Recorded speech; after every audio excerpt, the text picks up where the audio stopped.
Excise duty के नाम पर पैसा भरता है, जब सड़क पे गाड़ी चलाता है तो टोल टैक्स भरता है, फिर वो अपना घर भी खरीदता है, जमीन खरीदता है, जब जमीन खरीदता है तो स्टैंप ड्यूटी फीस सरकार को देता है, जब कंस्ट्रक्शन मटेरियल खरीदता है घर बनाने के लिए तो कंस्ट्रक्शन मटेरियल पे चाहे वो सीमेंट हो, मार्बल हो, स्टील हो, उस पर जीएसटी देता है। उसके बाद जब कंस्ट्रक्शन सर्विसेज लेता है किसी बिल्डर से, ठेकेदार से, कॉन्ट्रैक्टर से, तो उस कंस्ट्रक्शन सेवाओं पर भी जीएसटी सरकार आपसे वसूलती है। और जब घर बन जाए तो एनुअल प्रॉपर्टी टैक्स और हाउस टैक्स के नाम पे आपसे पैसा लिया जाता है। और जब आपको पैसे की आवश्यकता पड़े और आप ये घर बेच दें तो कैपिटल गेन्स पर भी सरकार आपसे उस मुनाफे पे टैक्स वसूलती है।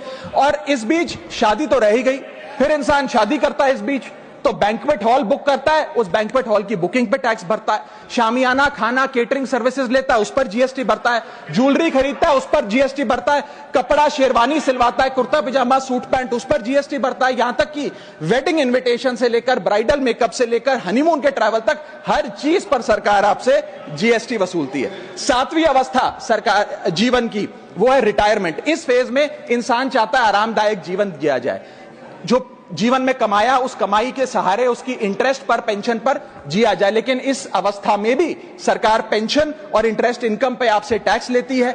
बूढ़ा हो जाता है, दवाई इलाज की जरूरत पड़ती है तो हेल्थ केयर बिल पर, दवाइयों पर आपसे जीएसटी लिया जाता है। लाइफ इंश्योरेंस और हेल्थ इंश्योरेंस प्रीमियम पर तो जीएसटी लेती है। और इस दौर में वो अपनी वसीयत लिखता है, फैमिली विल, उस फैमिली विल पर जो लीगल फीस देता है उस लीगल फीस पर भी उसे जीएसटी देना पड़ता है और स्टैंप ड्यूटी देनी पड़ती है। और आठवीं जीवन की अवस्था यानी कि जीवन की समाप्ति, जब उसका स्वर्गवास हो जाता है, उसके जीवन का अंत हो जाता है, यहां भी सरकारें उसका साथ नहीं छोड़ती, यहां पर भी सरकारें उस पर टैक्स लगाती हैं।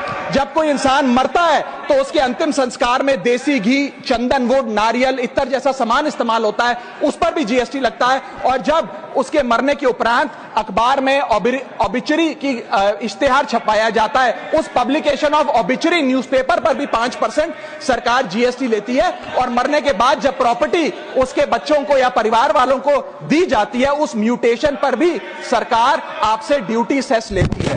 यह है life cycle of taxation model. लेकिन मैडम, सबसे जरूरी बात यह है कि इतना टैक्स देने के बाद सरकारें हमें देती क्या है। मैं जानता हूं कि टैक्स सरकार के लिए जरूरी है, इस सरकार के लिए नहीं, जितनी सरकारें इस देश में रही सबने टैक्स लगाकर जनता से पैसा लिया। टैक्सेस वास्तव में जरूरी हैं, लेकिन सवाल यह है कि क्या ये टैक्सेस हमारी इकोनॉमी को बढ़ा रहे हैं या हमारी इकोनॉमी को खा रहे हैं? क्या इससे हमारी जिंदगी बेहतर हो रही है या हमारी जिंदगी बदतर हो रही है? इतने टैक्स लगाने की वजह से आज हमारी आमदनी घट रही है, इस वजह से खपत गिर रही है, कंजम्पशन गिर रही है, डिमांड नहीं बढ़ रही है और प्रोडक्शन गिर रही है। इस वजह से पूरा इकोनॉमिक साइकिल, जो हमारा इकोनॉमी का चक्का है, वो धीमा हो गया है। मैडम, इस देश